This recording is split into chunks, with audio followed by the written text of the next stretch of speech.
గ్రహములకు స్వాతంత్ర్యము లేదు. చాలామంది తెలియక శనీశ్వరుడు అంటుంటారు. శనీశ్వరుడు అన్న మాట లేదు అసలు. శనైశ్చరుడు, శనైహి చరహ. ఆయన చాలా మెల్లగా కదులుతాడు, మిగిలినటువంటి గ్రహాల్లాగా కదలడు, చాలా మందంగా కదులుతాడు. కాబట్టి మందుడు అని ఒక పేరు ఆయనకి.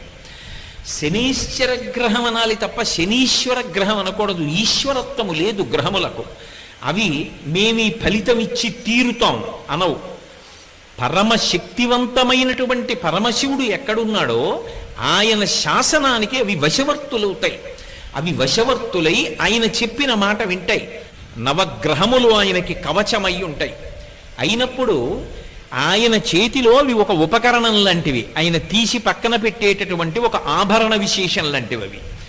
ఆయనకి ఎవడు భక్తితో ఉంటాడో అటువంటి వాడిని గ్రహములు కూడా చెనకలేవు. నమఃశివాభ్యాం అశుభాపహాభ్యాం అని ఆయన అనుగ్రహాన్ని పొందాడనుకోండి, ఆపద వచ్చేస్తోందని మనకి తెలియదు. ఆపద అన్న మాటకు అర్థం ఏమిటంటే మన బుద్ధి చేత మనము తప్పించుకోలేనిది. మన దగ్గర ఎన్ని ఉపకరణములు ఉండనివ్వండి, వాటితో మనం బయటపడలేనంత పెద్ద ప్రమాదము వచ్చేస్తే దానిని ఆపద అంటారు. ధర్మరాజు గారు కృష్ణుడితో మాట్లాడుతూ భారతంలో అంటాడు, ఆపద గడువం బెట్టను ఓపి శుభంబైనదా అని నొడగొట్ప అంటాడు. ఆపద చాలా ఒక్కొక్కసారి మన బుద్ధితో తప్పించుకోలేము. అసలు అలా ఎందుకు తప్పిందో కూడా మనకు అర్థం కాదు. నాకే తెలిసి ఒక విశేషం చెప్తాను. ఒకప్పుడు ఒక వ్యక్తి మోటార్ సైకిల్ మీద ఎడుతున్నాడు. చీకటిగా ఉంది, అది కొంచెం డొంక ప్రదేశం. ఆయన ఏదో ఆలోచిస్తూ బయలుదేరాడు. అరే లైట్ వేయలేదని గుర్తొచ్చి లైట్ వేశాడు. తీరా లైట్ వేసిన తర్వాత చూశాడు, రోడ్డుకు అడ్డంగా నల్లత్రాసు పడుకునుంది. అక్కడ దాకా వెళ్ళిన తర్వాత ఇంకా ఆయన బుద్ధి పనిచేయలేదు.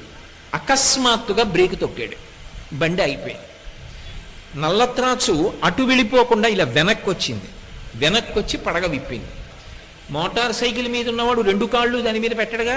ఎప్పుడైతే ఆగిందో ఎడంకాలు కింద పెట్టాడు. ఎడంకాలు కింద పెట్టి బండి ఆపాడు. వెనక్కే వచ్చినటువంటి నల్లత్రాసు పడగ విప్పింది. ఇంకా మోటార్ సైకిల్ ఇంజిన్ పనిచేస్తోంది కాబట్టి శబ్దం వస్తోంది. అది ఇలా ఒకసారి చూసింది, ఇలా ఒకసారి చూసింది. పాదం సిద్ధంగా ఉంది, కొట్టచ్చు. కొట్టకుండా ఎందుకో వెనక్కి తీసేసి పక్కకి వెళ్ళిపోయింది. దానికి ఏం కారణం చెప్పాలి? అది కొట్టడానికి కొట్టకపోవడానికి మధ్యలో ఎవరున్నారు?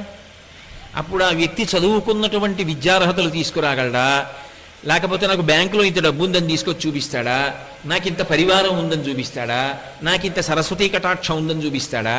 ఏది కాపాడుతుంది? అది ఆపద అంటారు. ఆ సమయంలో పామా నువ్వు ఆయనను చెనకవద్దు, తప్పుకో, వెళ్ళిపో వెనక్కి అని శాసించగలిగిన వాడు ఒకడున్నాడు. వాడు నీ మాంసచక్షువుకు కనపడవచ్చు, కనపడకపోవచ్చు. అటువంటి వాడెవరున్నాడో వాడు మాత్రమే ఆపద తీసేస్తాడు. ఆపద చెప్పకుండా ఎలా తీస్తాడో శుభం ఇచ్చేటప్పుడు చెప్పకుండా అలా ఇస్తాడు. నీ మీద నేను ప్రీతి చెందానోయ్, రేపు నీకో శుభవార్త చెప్తున్నాను అనేం చెప్పడం, చెప్పకుండా శుభాలు ఇస్తాడు. అలా శుభాలు ఇవ్వడం తప్ప అశుభం చెయ్యడం చేత కాని వాడెవరో ఆయన్ని శివ అని పిలుస్తాడు. నేను ఒకప్పుడు నా జీవితంలో ప్రత్యక్షంగా చూశా.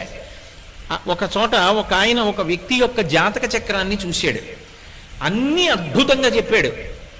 ఏడాది క్రితం మీ భార్య గారి శరీరం విడిచిపెట్టారు, మీ దురదృష్టం అన్నాడు. ఆయన అన్నాడు, నా భార్య శరీరం విడిచిపెట్టలేదన్నాడు. వెంటనే ఆ జ్యోతిష్కుడు అన్నాడు, మీ భార్య గారు శరీరం విడిచిపెట్టినంత ప్రమాదం జరిగిందా అన్నాడు. ఆయన కాసేపు ఆలోచించి జరిగిందన్నాడు. నువ్వు శివభక్తుడివా అని అడిగాడు. అవును, మేము ఇంట్లో శివారాధన చేస్తాం.